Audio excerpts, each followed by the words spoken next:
बच्चों आज के लेक्चर के अंदर अपन इलेक्ट्रिक डाइपोल जो है उसके इक्वेटोरियल पे इलेक्ट्रिक फील्ड फाइंड आउट करेंगे। लास्ट लेक्चर जो था उसमें अपने इलेक्ट्रिक डाइपोल की एक्सिस पे इलेक्ट्रिक फील्ड फाइंड आउट किया था, वो भी बहुत इंपॉर्टेंट टॉपिक था और ये भी इंपॉर्टेंट टॉपिक है। इन दोनों में से एक लगभग हर साल आ जाता है। ठीक है, तो अपन स्टार्ट कर रहे हैं।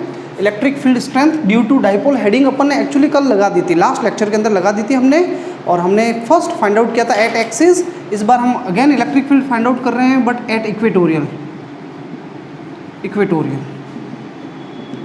तो अपन थोड़ी सी लैंग्वेज लिख लेते हैं, या आपको तो बोले पहले एक बार डायग्राम बना देते हैं। चलो पहले एक बार डायग्राम बना देते हैं, फिर अपन लैंग्वेज लिख लेंगे। देखो एक बार डायग्राम देखें, आप समझे। ये इलेक्ट्रिक डाइपोल का ये पॉइंट ए है, पॉइंट बी है। पॉइंट ए पे जो चार्ज होता है उसको माइनस क्यू कहते हैं, और ये कौन सा चार्ज है, प्लस क्यू।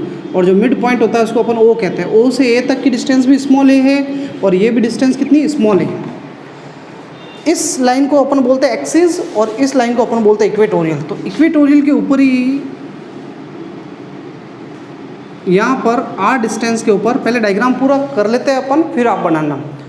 तो बच्चों ये जो इक्वेटोरियल है, इस इक्वेटोरियल के ऊपर ही इस पॉइंट P पे हमें इलेक्ट्रिक फील्ड फाइंड आउट करना है। सेंटर O से कितनी डिस्टेंस पे है, ये पॉइंट P R डिस्टेंस के ऊपर है।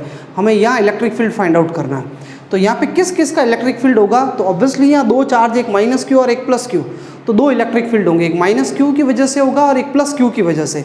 कहाँ पे इलेक्ट्रिक फील्ड निकाल रहे हैं, P पे। तो P पे दो इलेक्ट्रिक फील्ड ड्रॉ करने हैं हमें। सबसे पहले P पे उस माइनस क्यू की वजह से किधर होगा, तो वो उसको अट्रैक्ट करेगा, खुद की तरफ खींचेगा। तो उसका जो इलेक्ट्रिक फील्ड होगा वो खुद की तरफ होगा। मैं एरो देखो ऐसे नीचे एरो बना रहा हूँ, और ये A का इलेक्ट्रिक फील्ड है, इसलिए मैं इसको नाम देता हूँ EA।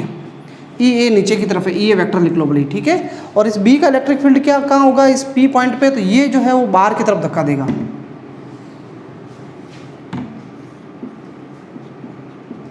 B का इलेक्ट्रिक फील्ड जो होगा वो आउटवर्ड होगा। क्लियर। अब बच्चों देखो ये एंगल थीटा है, ये भी एंगल अपन कितना मान लेते हैं, थीटा मान लेते हैं। मुझे इस पॉइंट P पे resultant electric field find out करना है। तो मैं क्या कर लेता हूँ, इस EA को मैं दो कंपोनेंट में तोड़ रहा हूँ। मैं कंपोनेंट में रिजॉल्व कर रहा हूँ इस डायग्राम को।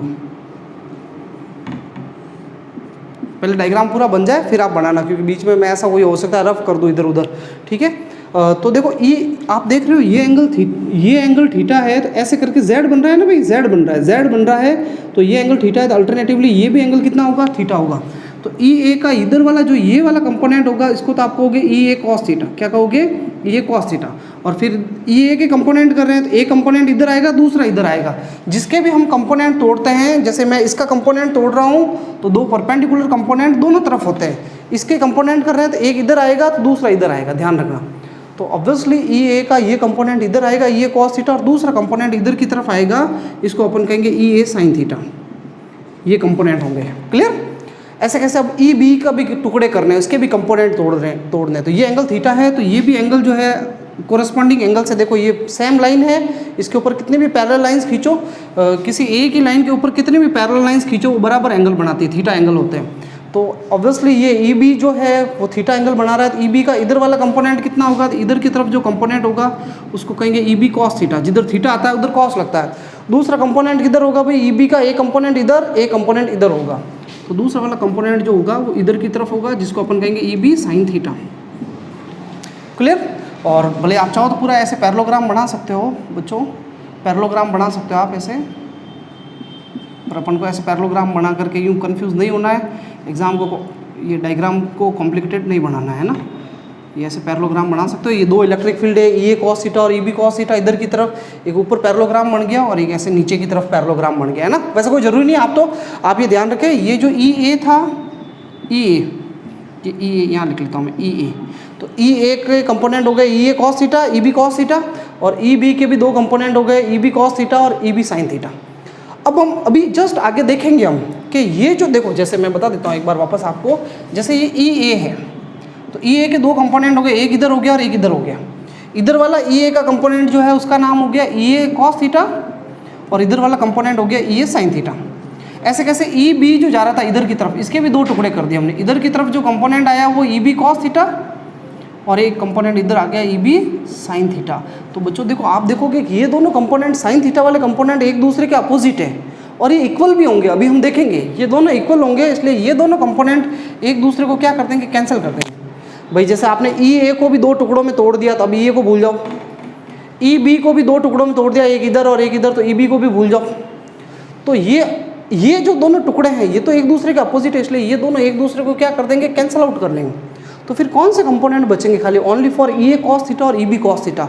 और ये दोनों कंपोनेंट हम जब ऐड करेंगे तो हमें रिजल्टेंट इलेक्ट्रिक फील्ड पता चलेगा। तो हम ये लैंग्वेज में भी लिखने वाले हैं और हम ये सब कुछ फाइंड आउट भी करने वाले हैं। अब आप ये डायग्राम बना दें आप, और ठीक है, ये ऐसा डायग्राम बना दे जो अभी मैंने बनाया है। थोड़ी सी लैंग्वेज लिख लेते हैं, let we want to find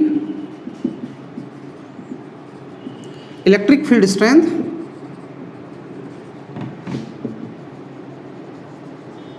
due to dipole at equatorial point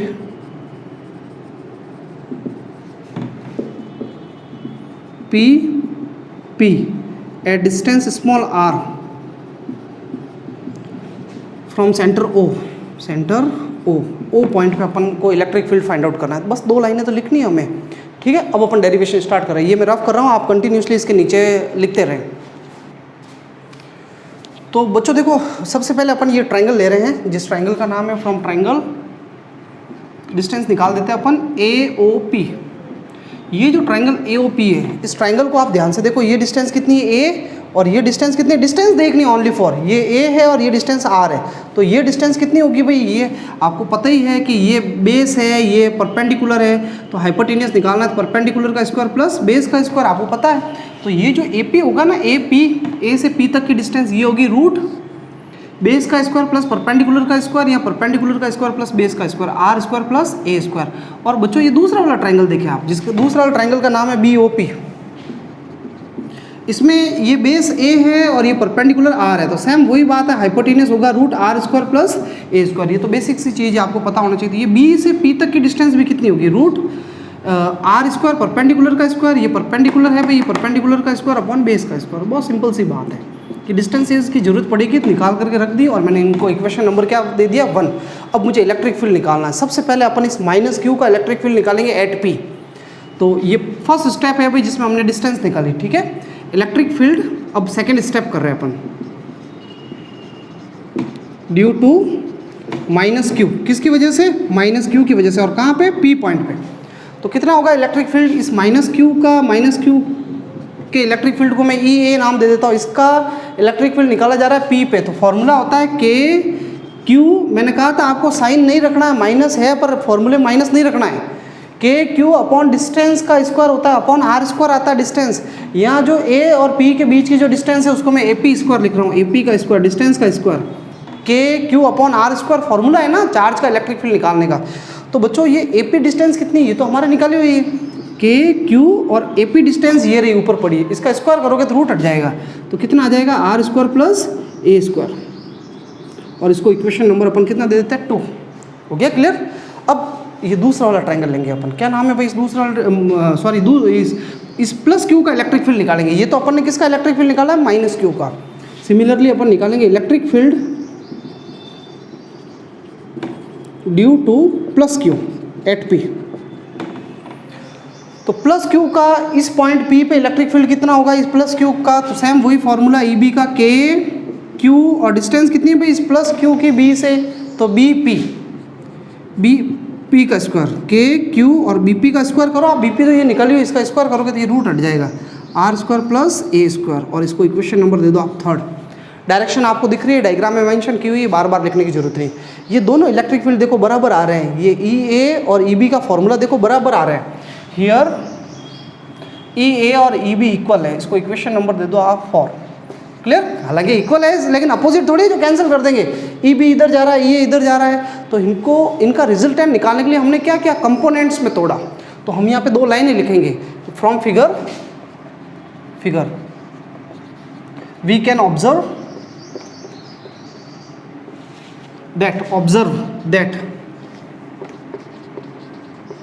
that components, कौन से component, EA sine theta and EB sine theta will cancel each other, cancel कर लेंगे भाई एक दूसरे को। क्यों करेंगे कैंसिल, क्योंकि अपोजिट है और इक्वल है। ये दोनों कंपोनेंट जो थे EA कॉस थीटा और EA साइन थीटा और EB साइन थीटा एक दूसरे के अपोजिट थे, so obviously these two will cancel each other. So अब उन्होंने तो कैंसिल कर दिया, तो पीछे कौन से कंपोनेंट बचे? So components E A cos theta, भाई साइन साइन कैंसिल हो गए, E A cos theta and E B cos theta will give resultant electric field.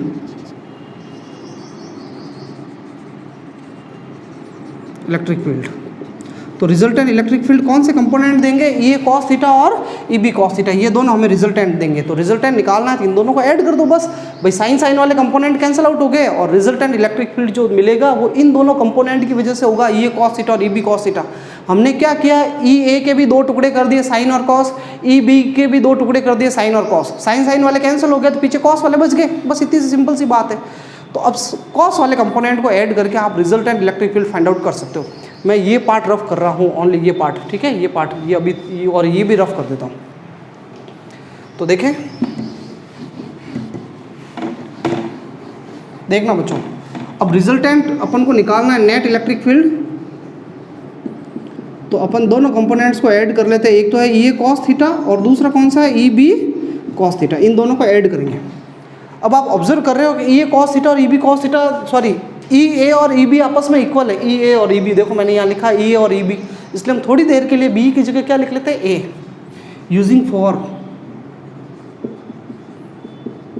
तो ई ए कॉस थीटा और मैं बी की जगह भी क्या लिख रहा हूँ, ई ए कॉस थीटा, ठीक है, बी की जगह ए लिख लिया, ये दोनों ऐड हो गए, तो ऐड होकर के कितना हो गया, 2 ई ए कॉस थीटा। बस अब आपको वैल्यू पुटअप करनी है, वैल्यूज पुटअप करनी है, putting values.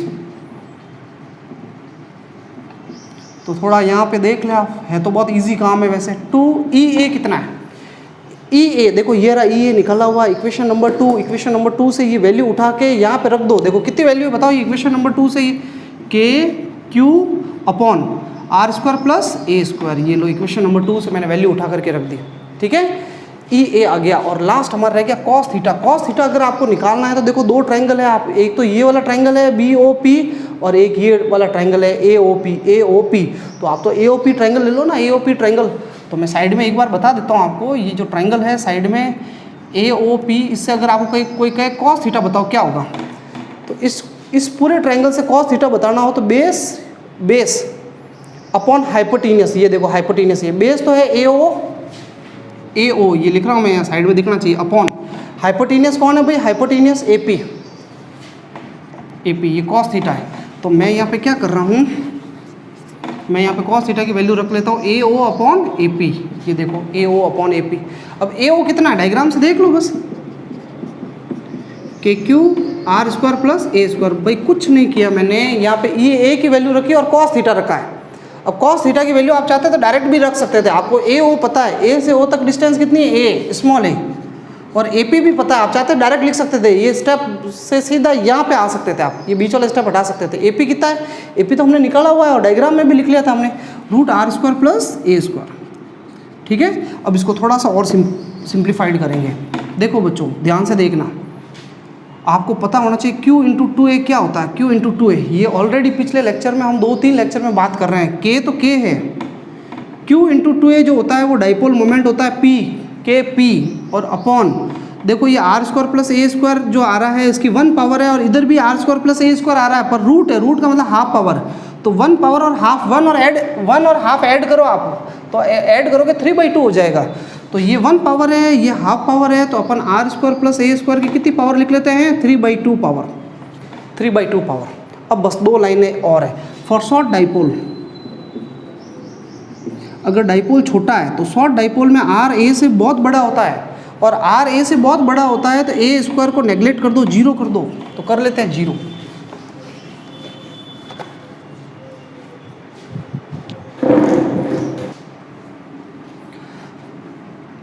E equal to के पी अपॉन, ये ए स्क्वायर हटा दो भाई, इसको 0 कर दो ए स्क्वायर को, तो क्या रह जाएगा खाली आर स्क्वायर, और पावर कितनी है 3/2, 2 से ये 2 कट गया, लो। तो फाइनली हमारे ई इलेक्ट्रिक फील्ड आ गया के पी अपॉन आर क्यूब, ये इलेक्ट्रिक फील्ड आ गया के पी अपॉन आर क्यूब। ये इक्वेटोरियल पे निकाला इसलिए इसको ई क्यू लिख लेता हूँ मैं। इसको कौन सा इक्वेशन दे देते हैं अपन, अभी तक मेरे ख्याल से 4 तक दे चुके थे, इसको 5th नंबर इक्वेशन दे देना। अगर इसको वेक्टर नोटेशन करना है, वेक्टर फॉर्म में लिखना है, तो ई के ऊपर वेक्टर आ जाएगा और पी के ऊपर वेक्टर आ जाएगा अपॉन आर क्यूब, और इक्वेशन नंबर 5। बट ये लिखना क्या सही है क्या, इसको चेक करते हैं अपन, क्या ऐसे सही है? आर कैप तो लगा नहीं सकते क्योंकि पी वेक्टर क्वांटिटी आ रही है, तो पी पे वेक्टर लगा दिया। लेकिन ये क्या बता रहा है, ये बता रहा है, इसको समझना भाई अच्छे से, ये बता रहा है कि जो पी का डायरेक्शन होगी वो ई की होगी। तो एक बार चेक करते हैं, डायग्राम देखना आप, पी किधर होता है, डाइपोल मोमेंट किधर होता है, तो डाइपोल मोमेंट पी की डायरेक्शन होती है माइनस क्यू से प्लस क्यू, तो ये माइनस क्यू से प्लस क्यू इधर की तरफ होगा डाइपोल मोमेंट पी इधर होता है माइनस क्यू से प्लस क्यू। और इलेक्ट्रिक फील्ड किधर है, रिजल्टेंट इलेक्ट्रिक फील्ड हम यहाँ निकाल रहे हैं पॉइंट पी पे, ये पी पॉइंट पे इलेक्ट्रिक फील्ड निकाल रहे हैं, तो डाइपोल मोमेंट तो होता है इधर, और इस जगह पे इलेक्ट्रिक फील्ड किधर होगा, इक्वेटोरियल पे। डाइपोल मोमेंट तो इधर है भाई माइनस क्यू से प्लस क्यू, इलेक्ट्रिक फील्ड आप देखोगे तो साइन साइन कैंसिल कर लिए थे, तो पीछे कौन से कंपोनेंट रहे थे, कॉस वाले रहे थे, और इन दोनों की डायरेक्शन इधर की तरफ है, इन दोनों कंपोनेंट्स की डायरेक्शन इधर की तरफ है, इसलिए रिजल्टेंट इलेक्ट्रिक फील्ड भी इधर ही होगा, ध्यान रख लेना। तो रिजल्टेंट इलेक्ट्रिक फील्ड की डायरेक्शन इधर है और डाइपोल मोमेंट इधर है भाई, ये पी डाइपोल मोमेंट है और ये पी पॉइंट है, ध्यान रखना। इसको आप अगर कोई कंफ्यूज होता है कि सर ये भी पी मतलब डाइपोल मोमेंट है, ये ओनली पी पॉइंट का नाम है जहाँ पे हमें इलेक्ट्रिक फील्ड निकालना है। इसको कोई और भी नाम दे सकते थे आप, सी डी ई कुछ भी दे सकते थे, पर जनरली अपन पी लिखते हैं। पर ये पी डाइपोल मोमेंट है, इसकी डायरेक्शन होती है माइनस क्यू से प्लस क्यू। ये जो लिखा ना मैंने पी, ये डाइपोल मोमेंट है, आपको यहाँ पे अटैच कर लेना चाहिए, यहीं पे साइड में ये जो ये लिखा था ना, लिख लो, where Q equal P equal to किसको लिखा मैंने, क्यू इंटू 2a, ये है इलेक्ट्रिक डाइपोल मोमेंट। वही पास में कॉपी में जगह होती है, साइड में लिख लो, बता दो आप कि आपने पी की वैल्यू किसको लिखी थी। तो बच्चों मैं ये कह रहा था डाइपोल मोमेंट है इधर और electric field resultant electric field equatorial पे इधर है। तो डाइपोल मोमेंट इधर होता है इक्वेटोरियल पे, और इक्वेटोरियल के ऊपर डाइपोल मोमेंट की डायरेक्शन तो हमेशा माइनस क्यू से प्लस क्यू होगी, लेकिन इलेक्ट्रिक फील्ड इधर की तरफ है, तो दोनों एक दूसरे के अपोजिट है, इसलिए हमें यहाँ पे क्या लगाना चाहिए, माइनस लगाना चाहिए। तो हमने कल लास्ट लेक्चर में देखा था कि इलेक्ट्रिक फील्ड तो एक्सिस के ऊपर तो इधर था और डाइपोल मोमेंट भी इधर ही था, एक्सिस पे दोनों अलॉन्ग होते हैं, जबकि इक्वेटोरियल पे दोनों एक दूसरे के अपोजिट होते हैं। तो इसके नीचे लाइन लिख लेना, here negative sign indicates that, लिखो आप, मैं बोल रहा हूँ, here negative sign indicates that at equatorial, here negative sign indicates that at equatorial resultant electric field and dipole moment both are opposite in direction, bracket में लिखना theta equal to 180 degree, both are opposite in direction, और bracket में लिखना theta equal to 180 degree. ये exam में 1 number का question आता है, what is the angle between electric dipole moment and electric field at equatorial, तो ये आपको ध्यान रखना है, ठीक है। कुल मिला के ये टॉपिक कंप्लीट हो गया भाई, एक्सिस पर भी हो गया, इक्वेटोरियल पर भी हो गया। अब इसकी अगर बात की जाए तो ये भी इलेक्ट्रिक फील्ड इन्वर्सली प्रोपोर्शनल है आर क्यूब के, इसलिए ग्राफ कैसा आएगा,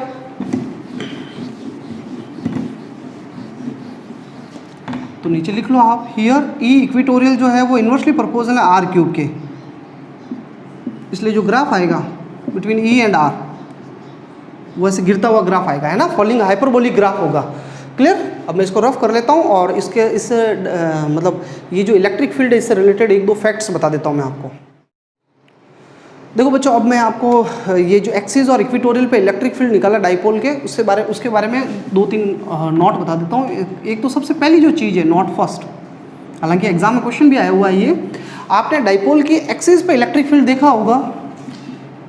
जो एक्सिस पे इलेक्ट्रिक फील्ड आया था वो 2 kp/r³ आया था, और इक्वेटोरियल पे इलेक्ट्रिक फील्ड जो आया था वो आया था kp/r³। क्लियर। इस पर आपको एक बहुत अच्छा क्वेश्चन मिलेगा, आप लास्ट ईयर के पेपर्स देखोगे तो बता दिया जाएगा, आपको भेज दिया जाएगा। तो इन दोनों का रेशियो कितना है भाई, एक्सिस अपॉन इक्वेटोरियल, डिवाइड कर दो, रेशियो निकाल दो, तो ये 2 kp/r³ और अपॉन kp/r³, तो kp से kp कट गया, r³ से r³ कट गया, तो ये आंसर आ गया 2:1, यानी एक्सिस पे इलेक्ट्रिक फील्ड इक्वेटोरियल का क्या होता है, जस्ट डबल होता है। ठीक है, ये अपन को ध्यान रखना है, पहला ये फैक्ट हो गया। दूसरी बात देखो, आपको है ना, एक मैं ऐसा जनरल फॉर्मूला बता रहा हूँ कि आप एक्सिस और इक्वेटोरियल के अलावा और बीच में कहीं पे भी निकाल सकते हो। जैसे डाइपोल है, ये -q चार्ज है, ये +q चार्ज है, पॉइंट O है, तो जब आप एक्सिस के ऊपर आपको कहा जाए भाई यहाँ इलेक्ट्रिक फील्ड निकालो, तब अभी हमने फार्मूला निकाल दिया, और इक्वेटोरियल पे 90 डिग्री पे निकालो तब भी निकाल।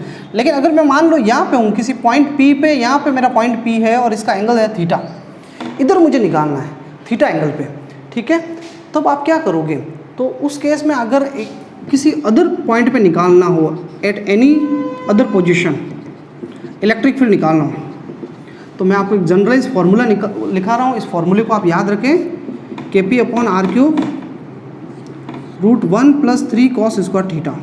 अब आप ये फॉर्मूला जो है याद रख के आप कहीं पे भी निकाल सकते हो इलेक्ट्रिक फील्ड। जैसे फॉर एग्जांपल मान लो मुझे एक्सिस पे निकालना है, तो जब आपका ये पॉइंट पी एक्सिस के ऊपर आ जाएगा तो इस पॉइंट पी का जो ये डिस्टेंस आर है वो भी, ठीक है, ये आर डिस्टेंस जो है जॉइनिंग लाइन और ये एक्सिस है, दोनों के बीच के एंगल को थीटा का है। तो जब ये नीचे आ जाएगा पॉइंट पी तो ये एंगल थीटा क्या हो जाएगा, 0 हो जाएगा। जब एक्सिस पे आ जाओगे आप तो थीटा की वैल्यू क्या हो जाएगी, 0। तो एक्सिस पे थीटा 0 डिग्री होगा तो एक्सिस पे कितना इलेक्ट्रिक फील्ड आएगा, रखो आप देखो, खुद देखो, टैली करो आप। K P upon R cube 1 + 3 cos square 0, theta की जगह 0, cos 0 की वैल्यू होती है 1, तो कुल मिला के 3 रहेगा। 3 + 1 कितना हो गया, 4 का रूट होता है 2, तो 2 के पी अपॉन आर क्यूब आ गया, 2 के पी अपॉन आर क्यूब। देख लो ये वाला इलेक्ट्रिक फील्ड आ गया, एक्सिस वाला आ गया ना। अच्छा इक्वेटोरियल पे निकालना हो तो इक्वेटोरियल पे निकालना हो थीटा 90 डिग्री रखना पड़ेगा, तो इक्वेटोरियल पे कितना आ जाएगा, तो K P upon R cube 1 + 3 cos square 90, cos 90 तो 0 होता है तो ये 0 हो जाएगा, खाली 1 ही रह जाएगा, तो कुल मिला के आ गया के पी अपॉन आर क्यूब। तो आप देख रहे हो के पी अपॉन आर क्यूब आ गया ये वाला। तो ये जनरलाइज फार्मूला है, ये आप याद रखें। एग्जाम में 1-2 नंबर का क्वेश्चन आया हुआ था कि find the ratio of electric field at equatorial to the at axis due to dipole. तो आप सीधे फॉर्मूले लिख के मत करो, आपको सजेशन ये पहले एक बार ये फॉर्मूला लिखे, फिर थीटा 0 रख के एक्सिस पे निकाल दे, थीटा 90 रख के इक्वेटोरियल पे निकाल दो, डिवाइड कर दे, क्योंकि पूरा एक्सिस और इक्वेटोरियल डेराइव भी नहीं कर सकते आप, है ना, बहुत बड़ा हो जाता है डेरिवेशन। इसलिए आप ये फॉर्मूला याद रखें, इसमें थीटा 0 रख के इक्वेटोरियल पे एक्सिस पे निकाल दे और फिर इक्वेटोरियल फिर डिवाइड करके रेशियो निकाल देना। अगर आपसे रेशियो पूछा जाए तो ऐसे डिवाइड कर लेना। क्लियर, ये टॉपिक कंप्लीट हो गया। डाइपोल से रिलेटेड ये कॉन्सेप्ट जो है आपके मेरे ख्याल से क्लियर हो गए होंगे इलेक्ट्रिक फील्ड के। अब अपन इलेक्ट्रिक फील्ड से रिलेटेड न्यूमेरिकल्स करेंगे कुछ, और दूसरे कुछ कॉन्सेप्ट भी करेंगे। तो अब अपना जो लेक्चर रहेगा वो कम्प्लीटली न्यूमेरिकल बेस्ड रहेगा। बच्चों अब अपन इलेक्ट्रिक फील्ड से रिलेटेड न्यूमेरिकल्स कर रहे हैं, थोड़ा इनको समझने की कोशिश करना आप, बहुत इंपॉर्टेंट है ये भी। देखिए अपन सबसे पहले इस फॉर्मूले पे न्यूमेरिकल करेंगे, electric field due two point charge.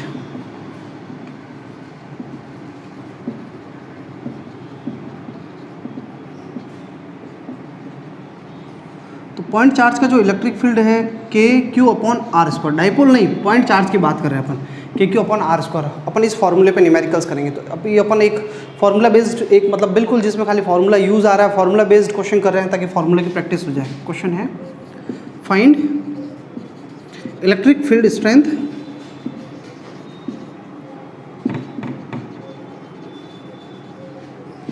Due to electric dipole, sorry due to alpha particle at 2 angstrom away. ये क्वेश्चन है, बहुत छोटा सा क्वेश्चन है, छोटा ही लिखा मैंने इसको। देखो बच्चों, अल्फा पार्टिकल कहा जा रहा है। अल्फा पार्टिकल के बारे में आपको पता होना चाहिए कि अल्फा पार्टिकल है क्या। अल्फा पार्टिकल होता है हीलियम न्यूक्लियस, हीलियम जो होता है ना, हीलियम He, इसका न्यूक्लियस होता है, He+2 जो होता है उसको बोलते हैं अपन अल्फा पार्टिकल। तो एक्चुअली जो अल्फा पार्टिकल होता है वो हीलियम-2+ होता है, हीलियम+2। इससे अपन को r डिस्टेंस पे पॉइंट P पे इलेक्ट्रिक फील्ड फाइंड आउट करना है। तो जो चार्ज दिया हुआ है वो कितना दिया गया है, तो मैं आपको पहले बता चुका हूँ, इसके ऊपर +2 लिखा हुआ है, लेकिन चार्ज 2 नहीं होगा, 2e होगा, e से मल्टीप्लाई करना पड़ेगा। तो चार्ज है 2e, और डिस्टेंस कितनी डिस्टेंस पे आपसे पूछा जा रहा है electric field, 2 angstrom. 2 angstrom, angstrom को अपन बदल देंगे 10⁻⁻10 से मल्टीप्लाई करके। तो फार्मूला क्या है भाई इलेक्ट्रिक फील्ड का, इलेक्ट्रिक फील्ड निकालना है तो फार्मूला है KQ/R²।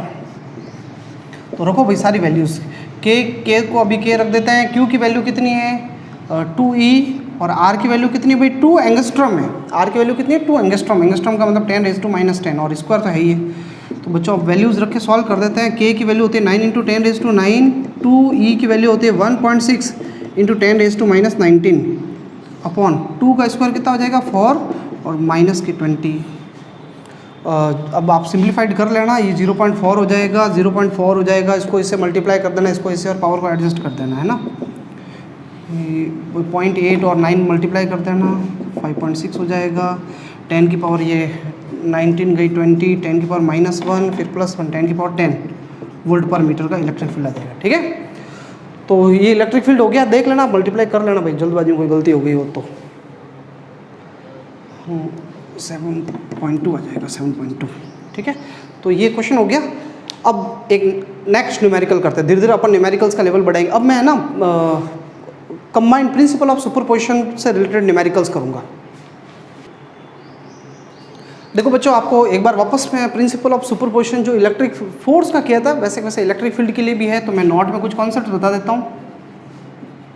अगर आपको resultant electric field find out करना हो, एक बार सजेशन है आपको फोर्स के न्यूमेरिकल करके फिर इस टॉपिक पे आए, तभी आप इसको समझ पाओगे, नहीं तो डिफिकल्ट होगा।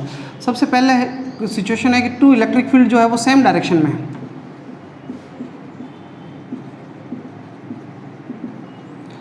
इस पॉइंट पे एक इलेक्ट्रिक फील्ड E1 इधर की तरफ है और एक इलेक्ट्रिक फील्ड E2 इधर की तरफ है, दोनों इलेक्ट्रिक फील्ड एक ही डायरेक्शन में। तो ऑब्वियसली रिजल्टेंट इलेक्ट्रिक फील्ड जो होगा वो भी इधर ही होगा, रिजल्टेंट इलेक्ट्रिक फील्ड। तो रिजल्टेंट नेट इलेक्ट्रिक फील्ड कितना होगा, तो दोनों एक ही डायरेक्शन में तो ऐड हो जाएंगे, E1 प्लस E2 हो जाएगा, ठीक है। और अगर अपोजिट डायरेक्शन में हो तो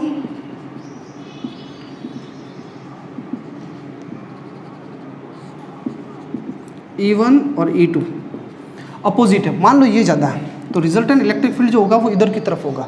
तो कितना होगा नेट इलेक्ट्रिक फील्ड कितना होगा, अगर दो जने अपोजिट है तो E1 माइनस क्या हो जाएगा E2। अगर E1 बड़ा है तो E1 में से E2 माइनस करना, E2 बड़ा है तो रिजल्टेंट फिर उधर हो जाएगा। तो ये रिजल्टेंट इलेक्ट्रिक फील्ड है। इसी में एक इंपॉर्टेंट कॉन्सेप्ट है कि अगर E1 और E2 इक्वल हो जाए, दोनों इक्वल हो जाए, देन क्या हो जाएगा भाई, कट जाएंगे, तब नेट इलेक्ट्रिक फील्ड क्या हो जाएगा 0। तो नेट इलेक्ट्रिक फील्ड 0 तभी होगा जब टू इलेक्ट्रिक फील्ड्स एक दूसरे के इक्वल होंगे एंड अपोजिट होंगे, इक्वल एंड अपोजिट। ये मस्ट कंडीशन है, नेट 0 होने के लिए इक्वल होने चाहिए और क्या होने चाहिए, अपोजिट होने चाहिए। और अगर दो इलेक्ट्रिक फील्ड थीटा एंगल पे लग रहे हैं एट एनी एंगल, एक इलेक्ट्रिक फील्ड इधर लग रहा है E1 और एक इलेक्ट्रिक फील्ड इधर लग रहा है E2, दोनों थीटा एंगल पे लग रहे हैं, तो इनका रिजल्टेंट जो होगा E बीच में, ये सब मैं बता चुका हूँ, इसलिए मेरे को थोड़ा फटाफट बताना पड़ रहा है। E1 square E2 square 2E1 E2 cos theta.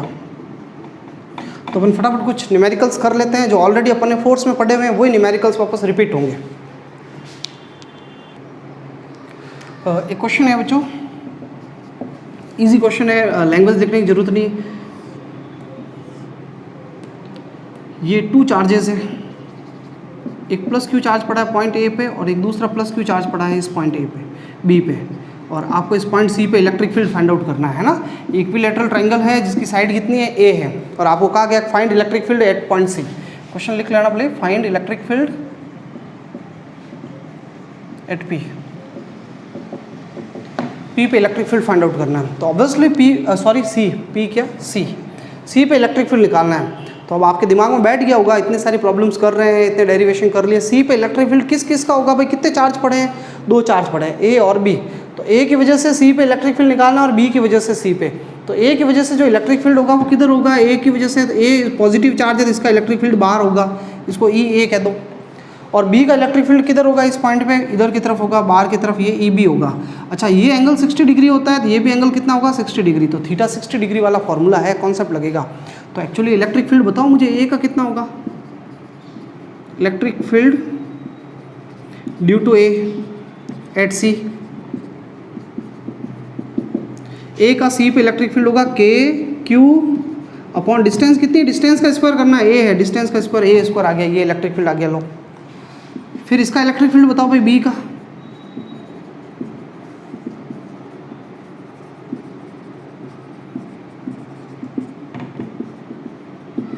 के क्यू अपॉन डिस्टेंस कितनी इसकी, ए है, तो ए स्क्वायर, ये दूसरा इलेक्ट्रिक फील्ड आ गया। दोनों बराबर है, ए और ई बी क्या है, बराबर है, बट अपोजिट नहीं है, इसलिए 0 मत कर देना, ये तो दोनों आपस में इक्वल है।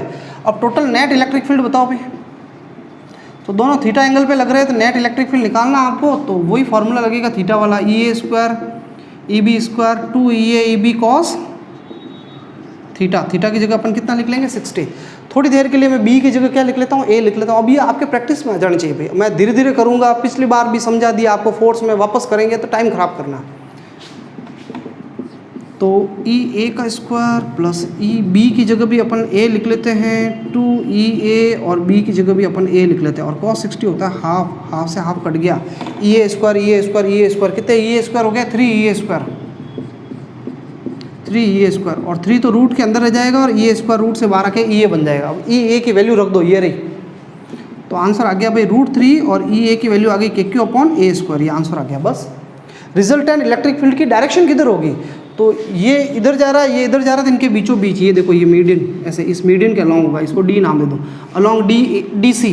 ये इलेक्ट्रिक फील्ड किसके अलॉन्ग होगा? Along D C. ये तो फोर्स में हमने देखा हुआ इधर की तरफ होगा। क्लियर? अब बच्चों देखो इसी क्वेश्चन में अगर थोड़ा सा चेंज कर लिया जाता, मान लो ये चार्ज नेगेटिव हो जाता, तब क्या हो जाता? तो पहले आप एक बार इस पॉजिटिव वाले को नोट डाउन कर लेना, फिर खुद प्रैक्टिस करनी है आपको, जिसमें मैं इस चार्ज को चेंज कर रहा हूँ। तो अगर मैं वापस यही क्वेश्चन आपको दे देता, यही क्वेश्चन नेक्स्ट सेकंड बना करके दे देता, सी पे इलेक्ट्रिक फील्ड निकालो और ये मैं नेगेटिव चार्ज कर दूँ, तब आप क्या करोगे? तो ऑब्वियसली इसके अंदर क्या होगा, इस पॉइंट सी पे आपको, सी पे कोई चार्ज नहीं पड़ा, ध्यान रखना, सी पे तो इलेक्ट्रिक फील्ड निकालना है। तो उस प्लस वाले का ए का तो इलेक्ट्रिक फील्ड होता है इधर ई ए, और सी जो है नेगेटिव है, तो नेगेटिव उस पॉइंट को अपनी तरफ खींचता है, ई सी उधर हो जाता। तो फॉर्मूला तो यही होता है, इसका इलेक्ट्रिक फील्ड होता है के क्यू अपॉन ए स्क्वायर, और भले ही ये माइनस हो लेकिन फॉर्मूले माइनस नहीं रखना, के क्यू अपॉन ए स्क्वायर। लेकिन ये इलेक्ट्रिक फील्ड इधर है, ये इधर है, तो थीटा इनके बीच का ये हो जाता है, और ये एंगल होता है 120 डिग्री। कितना होता है? 120। तो यहाँ पे 120 आता है, और कॉस 120 की वैल्यू होती है माइनस का हाफ। कितना होता है? माइनस। अब वो माइनस यहाँ नहीं लगा के यहाँ आता आगे, माइनस का हाफ लिखते हैं अपन, तो यहाँ माइनस का हाफ होता कॉस 120 की वैल्यू माइनस हाफ। तो ये हाफ से हाफ तो कट गया था भाई, 2 से 2 तो कट गया था, आप देख रहे हो। ये ई ए स्क्वायर हो जाता माइनस का, ये प्लस का ई ए स्क्वायर हो जाता, ये भी कट जाते हैं, तो खाली ई ए स्क्वायर रह जाता रूट के अंदर, और ई ए स्क्वायर रूट के अंदर रहता, रूट से बाहर आके आंसर आ जाता खाली ई ए, और हमारा फाइनली आंसर ई ए के इक्वल होता है, और ई ए की वैल्यू कितनी है? के क्यू अपॉन ए स्क्वायर, ये आंसर हो जाता। तो कहने का मतलब ये हुआ कि आप ऐसे डिफरेंट वेराइटीज़ से भी आपको क्वेश्चन दिए जा सकते हैं। जैसे ऐसा भी दिया जा सकता है कि ये ऐसे ये सब आपको अवेलेबल करा दिए जाएंगे। एक्स एक्सिस है, वाई एक्सिस है, इस पॉइंट के ऊपर आपको, जैसे मान लो इस पॉइंट ए है, पॉइंट की कोऑर्डिनेट है 2 3, यहाँ पे एक 2 माइक्रोकूलम चार्ज पड़ा हुआ है, और इस पॉइंट के ऊपर जो है ये, जैसे ये 2 3 मैं नहीं कहता हूँ, 4 0 कह देता हूँ, ठीक है। और इस पॉइंट बी के कोऑर्डिनेट है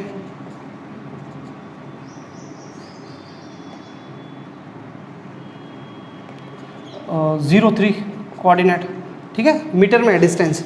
और यहाँ पे चलो मान लो एक 1 माइक्रोकूलम का चार्ज पड़ा हुआ है, और यहाँ पे भी एक चार्ज पड़ा हुआ है। जैसे यहाँ पे मैं कह देता हूँ भाई एक चार्ज, चलो ये सब चार्ज 1 माइक्रोकूलम ले लेते हैं, 1 माइक्रोकूलम, यहाँ पे भी 1 माइक्रोकूलम पड़ा है, और आपको कहते हैं भाई ये जो मिड पॉइंट है, इस मिड पॉइंट को मैं ले देता हूँ डी, यहाँ पे इलेक्ट्रिक फील्ड फाइंड आउट करो। तो अब देखो इलेक्ट्रिक फील्ड तो 3 जनों का होगा, एक इसका होगा, एक इसका होगा, और एक इसका होगा, ठीक है। तो बच्चों देखो अब जरूरत तो डिस्टेंस की तो जरूरत पड़ेगी आपको। तो ये डिस्टेंस कितनी है, देखो अब इस क्वेश्चन को आपको खुद को करना है, मैं खाली हिंट देके छोड़ रहा हूँ कि ताकि आप अपना एनालिटिकल माइंड यूज़ करें, एग्जाम में आखिर में आप लोगों को करना है। तो मैं ये कह रहा हूँ ये डिस्टेंस कितनी है, ये देखो 4 लिखा हो, इसका मतलब ये डिस्टेंस 4 मीटर है। यहाँ चलो मान लो क्वेश्चन है 4 सेंटीमीटर दिए, और ये डिस्टेंस जो है भाई ये देखो 0 से ये 3 सेंटीमीटर है। तो ये राइट एंगल ट्रायंगल हो गया, ये 4 है, ये 3 है, तो ये 5 सेंटीमीटर आ जाएगी। आप पाइथागोरस थ्योरम लगाओगे तो ये कितनी आ जाएगी? 5 सेंटीमीटर। तो ये मिड पॉइंट है, मिड पॉइंट है, तो ये टोटल 5 सेंटीमीटर है, तो ये कितनी हो जाएगी? 2.5 सेंटीमीटर, और ये भी कितनी हो जाएगी? 2.5 सेंटीमीटर। खुद को आपको अपना माइंड खुद को दौड़ाना है। इस पॉइंट पे इलेक्ट्रिक फील्ड निकालना, तो इसकी इससे डिस्टेंस, इसकी इससे डिस्टेंस, और इसकी इससे, ये डिस्टेंस कितनी होगी? एक थ्योरम है, छोटी क्लासों में पढ़ी गई है कि ये जो मिड पॉइंट होता है ना, एक हाइपोटेनियस का जो मिड पॉइंट होता है, उसकी राइट एंगल ट्रायंगल के तीनों एंड से, तीनों वर्टिसेस से बराबर डिस्टेंस होती है। यानी इस पॉइंट की उससे डिस्टेंस, इससे डिस्टेंस और इससे डिस्टेंस बराबर होगी। तो ये डिस्टेंस निकालने की जरूरत ही नहीं है, ये आपको पता चल गई 2.5 है, तो ये भी कितनी होगी? 2.5 सेंटीमीटर। ये लो डिस्टेंस पता चल गई आपको तीनों की। तो इसका इलेक्ट्रिक फील्ड निकालना, इसका निकालना और इसका निकालना। तो जब इसका इलेक्ट्रिक फील्ड निकालोगे तो इसका पॉजिटिव का इलेक्ट्रिक फील्ड किधर आएगा भाई? डी पे, इधर की तरफ आएगा, और ये भी 1 है और ये भी 1 है, तो इसका इलेक्ट्रिक फील्ड इधर की तरफ आएगा और इस 1 का इलेक्ट्रिक फील्ड इधर आएगा, दोनों कैंसिल कर देंगे।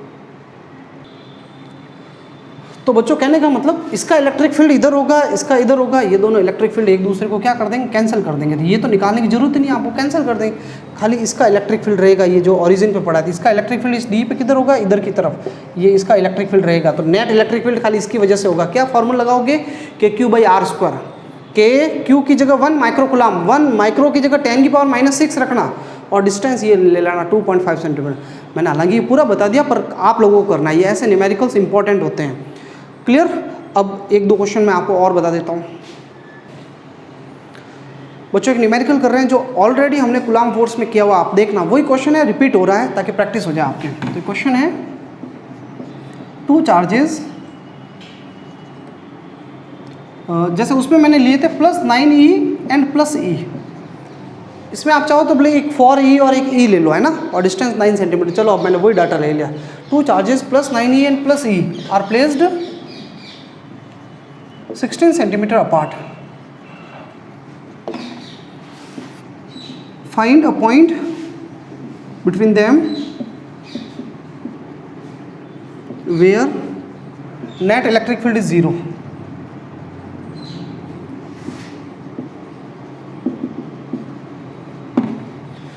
अब ये तो बहुत इजी क्वेश्चन है जो ऑलरेडी हम कर चुके हैं, फिर भी फटाफट कर लेते हैं इसको। 2 चार्ज है, एक पॉइंट ए पे रखा है, एक पॉइंट बी पे रखा है, ये प्लस 9e है और ये प्लस ई है।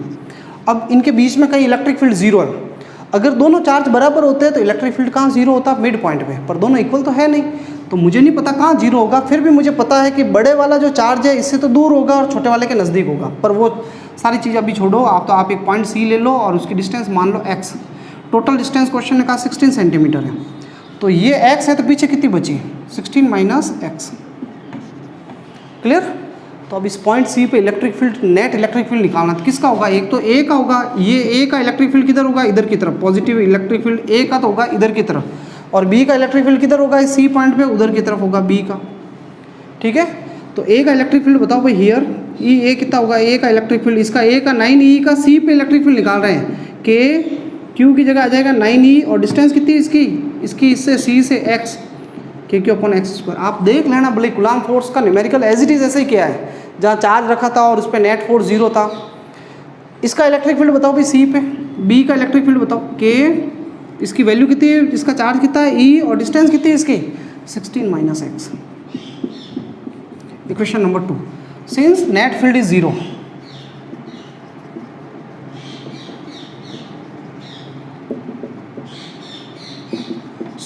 तो नेट फील्ड 0 है तो दोनों को बराबर कर दो, ई और ई बी। तो ये है के 9e अपॉन एक्स स्क्वायर, के ई अपॉन 16 माइनस एक्स का होल स्क्वायर। के से के कट गया, ई से ई कट गया, दोनों साइड में रूट ले लो, रूट। तो 9 का रूट कितना हो जाएगा, स्क्वायर रूट लो भी 3, एक्स स्क्वायर का रूट कितना हो जाएगा x 1, और 16 माइनस एक्स का रूट हो जाएगा, इसका होल स्क्वायर रूट लेंगे तो होल स्क्वायर हट जाएगा, 16 माइनस एक्स आ जाएगा। इसको इधर भेज दें, इसको इधर भेज दें, तो ये इधर भेज के मैं 3 से मल्टीप्लाई भी करूँगा, 48 minus 3x equal to x, इसको उधर भेज दो, 48 इक्वल टू 4x। अब 4 का डिवाइड कर दो, x की वैल्यू कितनी आ गई 12 सेंटीमीटर। तो यानी इस 9e से x डिस्टेंस ली थी हमने, तो इससे कितने सेंटीमीटर अवे जो है इलेक्ट्रिक फील्ड 0 आएगा 12 सेंटीमीटर, और इससे पूछता तो 4 सेंटीमीटर। तो ये 12 सेंटीमीटर आई है, बट कहाँ से, ये फ्रॉम 9e। ये कंप्लीट हो गया। अब बच्चों देखो एक अब एक्चुअली न्यूमेरिकल्स मैंने करा दिए, मैं आपको खाली कुछ और कॉन्सेप्ट बता के छोड़ रहा हूँ। जैसे अगर आपको कहा जाए कि भाई ये ट्राइंगल है, जैसे अपने सारे न्यूमेरिकल्स किए हुए हैं फोर्स में, ये ट्राइंगल के कॉर्नर पे इक्विलैटरल ट्राइंगल है, इसके वर्टिसेस पे 3 इक्वल चार्ज पड़े हुए हैं, और आपको कहा जाए कि सेंट्रोइड पे इलेक्ट्रिक फील्ड बताओ कितना होगा, तो 0। अब आप देख लेना, net electric field find out करना, तो 0 आएगा। इसका इलेक्ट्रिक फील्ड इधर आएगा, इसका इधर आएगा, इसका इधर आएगा, फिर दो के नेट निकालोगे आप तो क्या आ जाएगा, 0 आ जाएगा। ऐसे कैसे, मान लो स्क्वायर के कॉर्नर पे अगर 4 चार्ज पड़े हुए हैं इक्वल, और आपको नेट इलेक्ट्रिक फील्ड सेंटर पे पूछ ले, तो आपको नेट इलेक्ट्रिक फील्ड क्या बताना है, 0। ऐसा भी क्वेश्चन करना है आपको, खुद को प्रैक्टिस करनी है, जिसमें यहाँ 3 चार्ज पड़े हैं और आपको इस पॉइंट पे, इस पॉइंट डी पे इलेक्ट्रिक फील्ड पूछा जा रहा है, ये ए है, ये बी है, सी। तो आप ये फोर्स वाला न्यूमेरिकल कराए वैसे ही करना है। इसका ए का इलेक्ट्रिक फील्ड इधर होगा, इसका बी का इसका सी का इलेक्ट्रिक फील्ड जो है वो इधर की तरफ होगा, और इसका बी का इलेक्ट्रिक फील्ड जो होगा वो इधर की तरफ। तो पहले 2 जनों का रिजल्टेंट निकालना, फिर इसको ऐड कर लेना, ये किए हुए हैं फोर्स में, आप देखना। क्लियर। तो आप ऐसे न्यूमेरिकल्स की प्रैक्टिस करना, आपको अवेलेबल करवा दिए जाएंगे वैसे, लेकिन आपको छोड़ने बिल्कुल भी नहीं है। तो अपन ने इतने सारे न्यूमेरिकल्स कर दिए। अब जो नेक्स्ट लेक्चर होगा इसके अंदर अपन इस फॉर्मूले पे न्यूमेरिकल करेंगे, QE। ये फार्मूला कहाँ आया था, किस जगह आया था, कहाँ यूज़ है इसका, वो सब अपन देखने वाले अगले लेक्चर में। बट ये फोर्स का फार्मूला है QE, तो अपन इस फार्मूले पे न्यूमेरिकल करेंगे। क्लियर। Thank you.